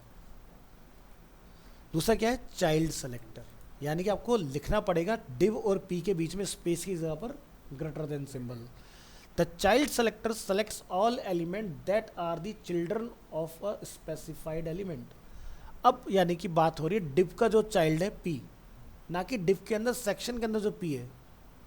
समझ रहे हो, पहले क्या हुआ था, डिव के अंदर जो P था और P के बाद एक सेक्शन था, उसके अंदर भी P था, उसने तीनों को येलो किया था। दोबारा देखो, पैराग्राफ 1 2 3। लेकिन अगर हम लोग कोड में जाके देखते हैं तो क्या दिख रहा है, जो पैराग्राफ 3 है वो सेक्शन के अंदर है, बट मुझे ऐसा नहीं करना। तो उस कंडीशन में आप यहाँ लिखेंगे डिव ग्रेटर देन P, तो वो इसको पकड़ेगा, सेक्शन वाले P को छोड़ देगा। ट्राई करेंगे तो क्या लिखा हमने, डिव ग्रेटर देन P, तो the following example selects all P elements inside of a div element. Click करेंगे यहाँ पर, क्या दिखाई देता है, काम कर रहा है, लेकिन 3 को छोड़ दिया। क्या लिखा रहा है, paragraph 3 in the div inside a section element. Control U करके देखिए हमने क्या लिखा है, पैराग्राफ 1 डिव के जस्ट बाद में 2, फिर सेक्शन है, फिर उसके अंदर पैराग्राफ है, फिर सेक्शन क्लोज, फिर पैराग्राफ 4 और 5 6 बाहर है। तो यानी कि अब आपको ये समझ में आ गया कि अगर मुझे सभी को ना टारगेट करके सेलेक्टेड को पकड़ के निकालना है तो आप ग्रेटर देन के सिंबल का इस्तेमाल करोगे। ठीक है, तो उससे बाहर बाहर के पकड़े जाएंगे, अंदर के छूट जाएंगे। नेक्स्ट, अब बात करेंगे exact sibling selector. The exact sibling selector is used to select an element that is directly after another specific element. तो यानी कि जिसके बाद का आप बताना चाहते हो वो, तो हमने क्या लिखा, div plus P। Sibling element must have the same parent element and exact means immediately following. The following element selects the first P element that are placed immediately after div element. तो यानी कि div के बाद में तुरंत जैसा आपका paragraph होगा लिखा हुआ उसको पकड़ेगा। ध्यान से सुनना, div के बाद, div के अंदर नहीं, div के बाद। चलाओ, क्या लिखा रहा है, paragraph 1 in a div, paragraph 2 in the div, paragraph 3 after div, फिर पैराग्राफ 4 आफ्टर डिव है, उसने उसको नहीं छुआ। क्या पकड़ा उसने, डिव के जस्ट बाद में जो पहला पैराग्राफ है उसने उसको टारगेट किया, उसने चौथे को छोड़ दिया। ठीक है, फिर 5 और 6 नंबर का जो पैराग्राफ है वो डिव के अंदर है, उसने उसको स्किप किया। फिर डिव के बाद में नंबर 7 जो था उसने उसको टारगेट किया, यानी कि 3 और 7 टारगेट हुआ, 4 और 8 को उसने रिमेनिंग छोड़ दिया। कोड को देखो ज़रा, डिव प्लस P, हमने यहाँ पर पैराग्राफ लिखे हुए हैं। ठीक है, तो इसने इसको नहीं टच किया। क्या था, डिव प्लस P, मतलब डिव के बाद पहला P। तो पहला पी कौन सा था, नंबर 3। डिव के बाद पहला पी कौन सा था, वही सेलेक्ट हुआ। यहाँ पर आ जाओ इधर, ये वाला एग्जांपल देखो, 3 एंड समझ आया। तो यानी कि डिव टैग को छोड़ो और उसके बाद वाला तुरंत जो पी आता है उसको पकड़ो। लेकिन एक, अब हो सकता है सर मुझे तो चौथे नंबर का पकड़ना हो, तो वो कैसे जाएगा, उसका आंसर नेक्स्ट वाले में है। यानी कि इस पे आइए, अब क्या आता है, जनरल सिबलिंग सेलेक्टर। ये क्या करेगा, डिव के बाद जो भी पी होंगे नेक्स्ट डिव से पहले सबको पकड़ेगा। तो यानी कि the general sibling selector selects all elements that are next sibling of a specified element. The following example selects all P element that are next sibling of div elements.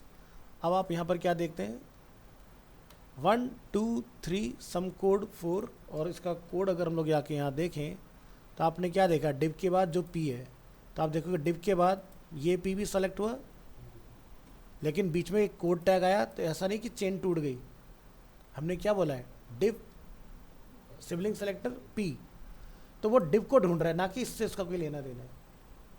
जब तक next div नहीं मिल जाएगा तब तक वो ऐसे ही चलता जाएगा, पकड़ते जाएगा सबको, ठीक है। तो ये होते हैं आपके सेलेक्टर्स अलग अलग, और ये CSS में आपके कोड को इतना छोटा कर देते हैं ना, मज़ा आता है इससे। तो जब आप प्रैक्टिकल करोगे समझ जाएंगे इनके बारे में। नेक्स्ट चलो, इसके बाद हमारा टॉपिक आता है सूडो क्लास, ठीक है। तो what are pseudo class? Pseudo class is used to define a special state of an element. For example, it can be used to style an element when a user mouses over it. Style visited and unvisited links differently. Style an element when it get focus. ठीक है, अब focus कहाँ आता है, form के अंदर आता है, ठीक है। लिंक्स वाला विजिटेड और अनविजिटेड कहाँ आता है, जब हम लोग कोई हाइपर लिंक बनाते हैं। और माउस ओवर वाला कहाँ पर आता है, अभी आपने देखा था, मैंने एक वेबसाइट का लेआउट दिखाया था, उसमें यूएल के अंदर जो लेफ्ट साइड में ब्लू कलर के हमारे एल थे, मैंने एल को माउस ओवर किया हुआ था, तो वो इसके थ्रू था, ठीक है, सूडो। तो यहाँ पर क्या है, सिंटैक्स समझिए, the syntax of pseudo class, जो भी आपका सेलेक्टर है, मे बी वो ए टैग हो सकता है, बटन टैग हो सकता है, देन उसके आगे हम लोग क्या लिखेंगे, सूडो क्लास, ठीक है। और प्रॉपर्टी की वैल्यू आप यहाँ पर बताओगे क्या है। सो जैसे हम लोग एंकर के लिए देखते हैं, एंकर सूडो क्लास, सेलेक्टर क्या है हमारा, ए टैग, सूडो क्लास क्या है, लिंक, और लिंक का कलर। इसी तरह से आप लास्ट क्लास में पढ़ चुके हो ये वाला पार्ट, और इसकी हेल्प से हमारा ये वाला पार्ट कंप्लीट हो जाता है ना। इधर आइए, a hover must come after a link, a visited in the CSS definition in order to be effective, a active must come after a hover, ठीक है। In the CSS definition in order to be effective, pseudo class name are not case sensitive. आप इनको upper case lower case कैसे भी लिख सकते हो, but ध्यान रखना, पहले होता है लिंक, फिर होता है विजिटेड, फिर होता है होवर, फिर होता है एक्टिव। अगर आप रूल ब्रेक करोगे, एक दूसरे के ऊपर नीचे कर दोगे, तो ये काम नहीं करेगा, ठीक है। ये सीक्वेंस में ही चलते हैं। अब हम लोग बात करेंगे pseudo class and HTML class, यानी कि अभी तो आपका डायरेक्ट एलिमेंट और आगे आपका सूडो क्लास। अब हम लोग यहाँ पर नेक्स्ट वाले में देखते हैं क्या, pseudo class can be combined with HTML class. When you hover over a link in the example, it will change color. हमने यहाँ पर एक लिखा है ए एलिमेंट, ए पे हमने क्लास डाली है हाईलाइट, सूडो लगाया हमने होवर, तो यानी कि जैसी माउस ओवर होगा कलर रेड हो जाएगा, ठीक है। ज़रा कोड में जाके देखिए क्या बदलाव है। एक के अंदर क्लास लगी है हाईलाइट, HTML क्लास है highlight, A is a element, dot highlight का लिखने का मतलब है कि ये सिर्फ और सिर्फ ए टैग पर ही चलेगी, है ना। ए डॉट हाईलाइट मतलब ओनली फॉर ए टैग, इसके अलावा कहीं काम नहीं करेगी। अगर मैंने हटा दिया इसके आगे से ए, तो फिर ये सभी पर चल सकती है जहाँ पर भी हाईलाइट लिखा होगा, समझ गए। होवर, तो इसका कलर जो होगा आपका चेंज होगा, और ये लार्जर साइज में आपको दिखाई देगा। चलो मैं आपका ये वाला डाउट क्लियर करता हूँ, जो मैं कहना चाह रहा हूँ आप लोगों से, ये गलती आपसे ना हो जाए। तो हमने क्या बनाया था यहाँ पर, सूडो क्लास। सूडो क्लास के अंदर हमने यहाँ पर अपना एक एग्जांपल बनाया हुआ है, क्या लिखा है, ए हाईलाइट, मैं ए से हटा देता हूँ, ठीक है, और डॉट लगा के छोड़ देते हैं इस तरह से, तो क्या आउटपुट में कोई चेंज आएगा? कोई चेंज नहीं आना चाहिए क्योंकि हाईलाइट एक ही जगह है, तो आपको कोई भी इसका डिफरेंस नहीं दिखाई देगा। जैसे पहले कर रहा था वैसे ही काम करेगा। लगा दोगे तब भी इसकी सेहत पे कोई फ़र्क नहीं पड़ेगा, सेम वैसे ही रहने वाला है। देखो रिफ्रेश कर लिया हमने। कब फ़र्क आता है? अब मान लीजिए मैंने यहाँ पर लिखा एक H1 टैग और मैंने इसको क्लास क्या दिया, हाईलाइट।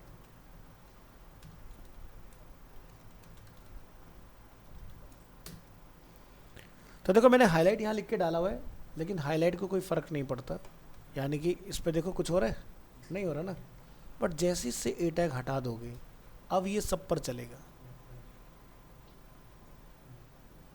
है ना।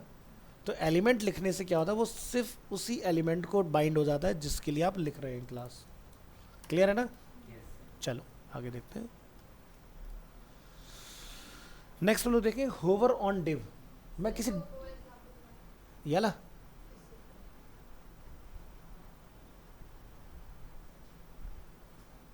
नेक्स्ट क्या है, होवर ऑन डिव।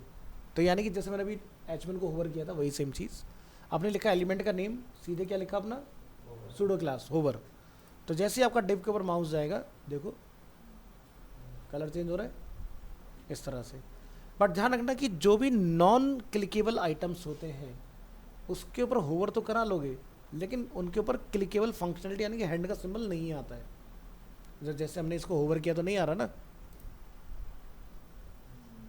तो अगर कोई चीज़ को आप चाहते हो कि यूज़र के इंटरेक्शन पर वो क्लिक भी हो सकती है, तो वहाँ पर कर्सर पॉइंटर ज़रूर से लगाना, ठीक है। तो जैसे मैं अगर इस प्रॉपर्टी पे जाके लिख देता हूँ cursor pointer,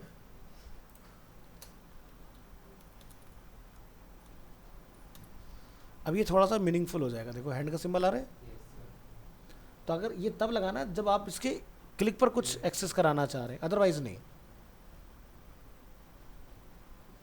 normal. Next simple tool tip hover.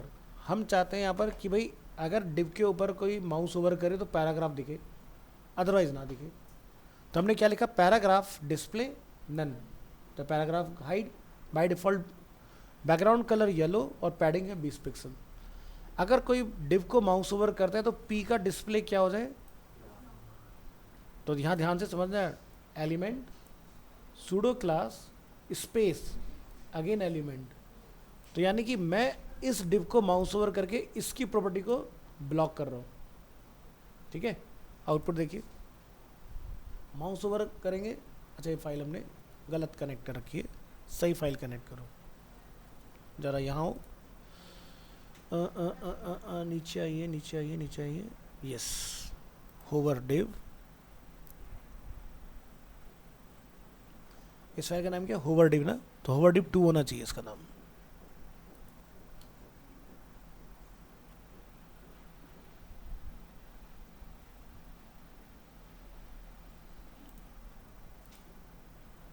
नहीं होगा तो मैं बना देता हूँ, 2 मिनट लगेंगे।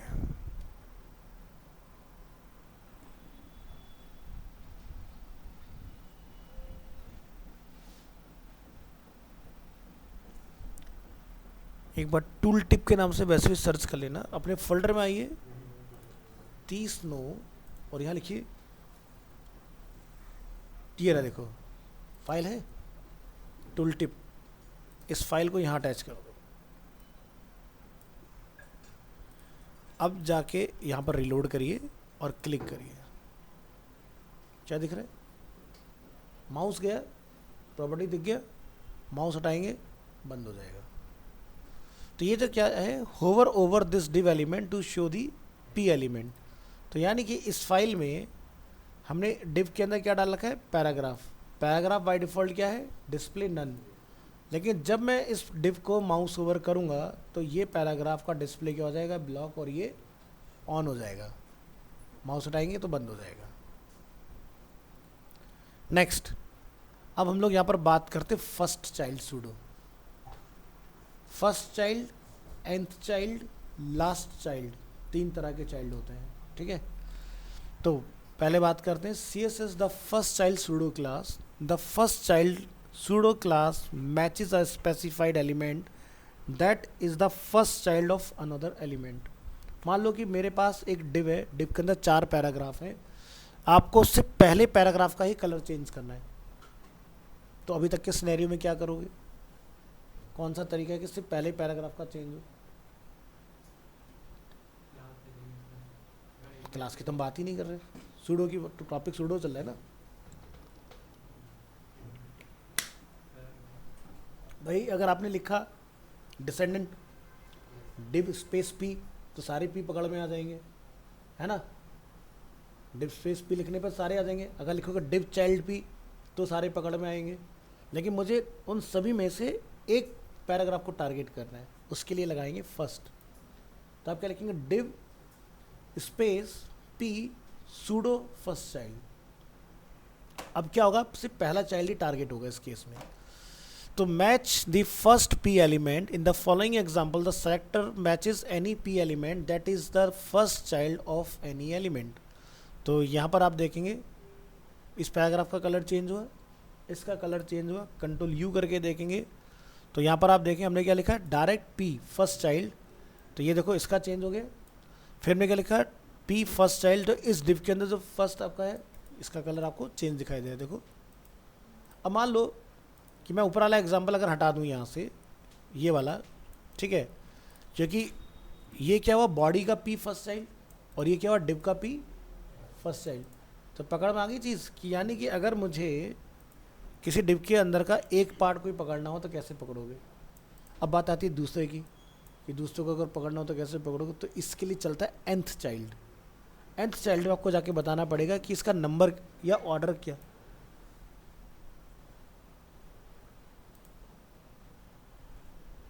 अच्छा भाई केक कटवाने जाना पड़ेगा, क्लास यही ओवर करनी पड़ेगी. ठीक है, तो ये हमारा रहता है, इसको हम लोग नेक्स्ट क्लास में फिर कंप्लीट करेंगे.